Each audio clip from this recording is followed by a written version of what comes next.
നല്ലൊരു അടിപൊളി green peas മുട്ട അങ്ങ് റെഡിയാക്കി എടുത്താലോ? ഇതെൻ്റെ സ്വന്തം റെസിപ്പിയാണ് കേട്ടോ. അപ്പം നമുക്ക് റെസിപ്പി നോക്കിയാലോ? ഗ്രീൻ പീസ് മുട്ട റെഡിയാക്കി എടുക്കാൻ വേണ്ടിയിട്ട് എന്താ ആദ്യം വേണ്ടത്? വേറെ ഒന്നല്ലടോ, ഗ്രീൻ പീസ് തന്നെ. 5-6 മണിക്കൂർ നല്ല തണുത്ത വെള്ളത്തിൽ സോക്കാക്കി വെച്ചിട്ടുണ്ട് കേട്ടോ. പച്ചവെള്ളമായാലും ചൂടുവെള്ളമായാലും ഒന്നും കുഴപ്പമില്ലേ.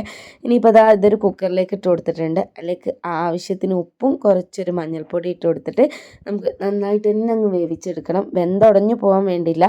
അപ്പോൾ ഗ്രീൻ പീസിൻ്റെ പരുവമൊക്കെ എല്ലാവർക്കും അറിയാമല്ലോ, അതൊന്നും ഞാൻ പഠിപ്പിച്ചു തരേണ്ട ആവശ്യമില്ലല്ലോ. ഇനിയിപ്പോൾ അതിലേക്ക് ഞാനൊരു 4 മുട്ട എടുത്തിട്ടുണ്ട്, 3 സവാള, കുറച്ച് മല്ലിയില, കറിവേപ്പില, തക്കാളി. ഇനി സവാളയൊക്കെ നമുക്ക് ഇതുപോലെ പൊടിയായി കട്ട് ചെയ്തെടുക്കണേ. ഇതുപോലെ ഇതിലേക്ക് പച്ചമുളക് ഉണ്ടെങ്കിൽ അതും കൂടെ വേണം കേട്ടോ. എൻ്റെ കയ്യിൽ ഇല്ലാത്തത് കൊണ്ടാണ് ഞാൻ അതങ്ങ് സ്കിപ്പാക്കിയത്. പിന്നെ തക്കാളി ആരും ചേർക്കാറില്ല. തക്കാളി ചേർത്ത് നല്ല ടേസ്റ്റാണ് കേട്ടോ. അതിൻ്റെ ഉള്ളത്തെ ആ ഒരു കുരുവിൻ്റെ ഭാഗം എടുത്ത് കളഞ്ഞിട്ടാണ് ഞാൻ കട്ടാക്കി വെച്ചിട്ടുള്ളത്.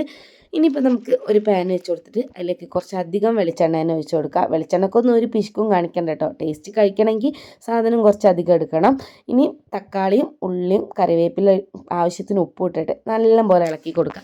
ഒരുപാട് അങ്ങ് ഉള്ളി സോഫ്റ്റായി വരേണ്ട ആവശ്യമൊന്നുമില്ല കേട്ടോ. ജസ്റ്റ് ഒന്ന് വാടി കിട്ടിയാൽ മതിയേ. വാടി കഴിഞ്ഞാൽ പിന്നെന്താ, മസാലകളങ്ങ് ചേർത്ത് കൊടുക്കുക. ഒരുപാട് മസാലകളങ്ങ് ചേർത്ത് കൊടുത്തിട്ട് നമ്മുടെ ഗ്രീൻ പീസ് മുട്ടേൻ്റെ ടേസ്റ്റ് തന്നെ അങ്ങ് മാറ്റി കൊടുക്കരുത് കേട്ടോ.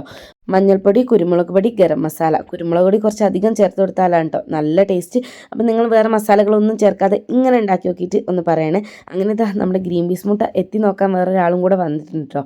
അതിനുശേഷം മസാലയൊക്കെ ഒന്നും പച്ചമണം മാറിയതിന് ശേഷം അതൊക്കെ ഒരു സൈഡിലേക്ക് മാറ്റി വെച്ച് കൊടുത്തിട്ട് നമ്മൾ എടുത്ത് വെച്ച മുട്ടയിലേക്ക് കുറച്ചൊരു ഉപ്പും കുരുമുളക് പൊടി ഇട്ട് കൊടുത്തിട്ട് ഇതുപോലെ ഒന്ന് ചിക്കി എടുക്കുക. ഇനി മൊത്തത്തിൽ അങ്ങ് നല്ല പോലെ അങ്ങ് മിക്സ് ആക്കി എടുക്കുക കേട്ടോ. ഒരുപാട് അങ്ങ് ഡ്രൈ ആവാൻ കാത്തിക്കണ്ട. അതിന് മുന്നേ നമ്മൾ വേവിച്ച ഗ്രീൻ പീസ് ഇട്ട് കൊടുക്കുക. ഗ്രീൻ പീസ് ഇത്ര മാത്രമേ കുക്കാകാൻ പാടുള്ളൂ കേട്ടോ. ഇതിലധികം കുക്കായാൽ തീരെ ടേസ്റ്റ് ഉണ്ടാവില്ല. പിന്നെ എന്നെ പറഞ്ഞിട്ട് ഒരു കാര്യമില്ല കേട്ടോ. നല്ല പോലെ അങ്ങ് മിക്സ് ആക്കി കൊടുക്കുക. ഇനി ഇത് ഇറക്കാൻ നേരത്തെ നമുക്കൊരു സീക്രട്ട് ഇൻഗ്രീഡിയൻറ്റ് കൂടി ചേർത്ത് കൊടുക്കണം. അപ്പോഴാണ് നമ്മുടെ ടേസ്റ്റ്. നേരത്തെ അരിഞ്ഞ് വെച്ച സവാളയിൽ നിന്ന് കുറച്ചൊരു സവാളയും അതുപോലെ തക്കാളിയും ഞാൻ മാറ്റി വെച്ചിട്ടുണ്ടായിരുന്നു. അത് പച്ചക്ക് ഇട്ട് കൊടുക്കുക. കുറച്ചധികം മല്ലിച്ചപ്പും കൂടെ ഇട്ട് കൊടുക്കുക. എന്നിട്ട് ജസ്റ്റ് ഒന്ന് ഇളക്കിയതിന് ശേഷം നമുക്ക് കഴിക്കാൻ വേണ്ടിയിട്ട് എടുക്കാം കേട്ടോ. അപ്പോൾ ഇത്രയേ ഉള്ളൂ. നല്ല ചൂട് കട്ടൻ്റെ ഒപ്പം നല്ല ടേസ്റ്റാണ് കേട്ടോ. ഉണ്ടാക്കി വെക്കാത്തവർ എന്തായാലും തയ്യാറാക്കി വെക്കുക. അപ്പോൾ പിന്നെ അടുത്ത റെസിപ്പി വീഡിയോ ആയിട്ട് കാണാം. ബൈ.